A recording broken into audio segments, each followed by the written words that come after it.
Le métier de soudeur comporte plusieurs risques associés notamment aux fumées de soudage. Mais avant d'aller plus loin, c'est quoi la fumée de soudage? Ce sont des petites particules solides qui sont générées par les activités de soudage. Ces fumées sont formées lorsque le métal est chauffé à une température supérieure à son point d'ébullition. Les vapeurs qui s'en dégagent se condensent en formant de très fines particules solides. Maintenant, vous vous demandez sûrement c'est quoi les dangers de la fumée de soudage. Il est important de mentionner que le type et la gravité des problèmes de santé causés par l'exposition à la fumée de soudage dépendent directement du type de métal qui est soudé et du type de travail de soudure qui est effectué. L'un de ces dangers, c'est le manganèse.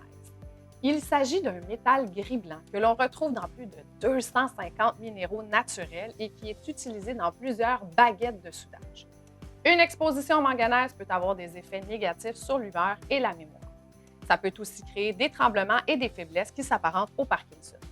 Ce genre d'exposition peut avoir des effets autotoxiques sur le travailleur, c'est-à-dire qu'il y a des effets nocifs pour son vie. Une autre exposition pouvant être dangereuse est celle du chrome hexavalent. Il s'agit de la forme hexavalente du chrome qui est produite lorsque le métal est mis sous chaleur intense. Il s'agit d'une forme très dangereuse pour l'humain. Le chrome hexavalent peut créer des irritations, des ulcères, des réactions allergiques et même le cancer du poumon. C'est pas pour rien que le Centre international de recherche sur le cancer a classé les fumées de soudage comme cancérogènes pour les humains. Bien sûr, il y a d'autres risques pour la santé qui peuvent aussi se développer. Ici, on parle de bronchite, d'asthme, de pneumonie, des maladies cardiaques, des maladies de la peau et bien plus encore.